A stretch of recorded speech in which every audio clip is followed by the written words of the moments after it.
Hello guys, welcome back. Nabon sabin si bay.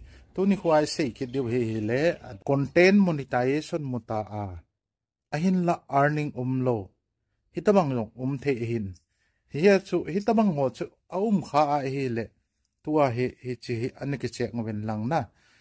On na bollo ahi ahele hi chi on aniki bolen. Sa penin Facebook nga lu nin lang. Facebook higa click ngoite. Si dấu tiếng lệ với lăng bằng logo hi ngã click kit nó hite.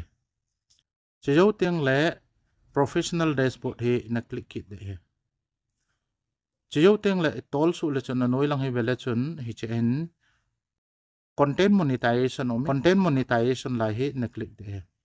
Hi dấu tiếng lệ hi pinball hem tele. Achung langa na logo hi vele chun comment setting la hi na click de.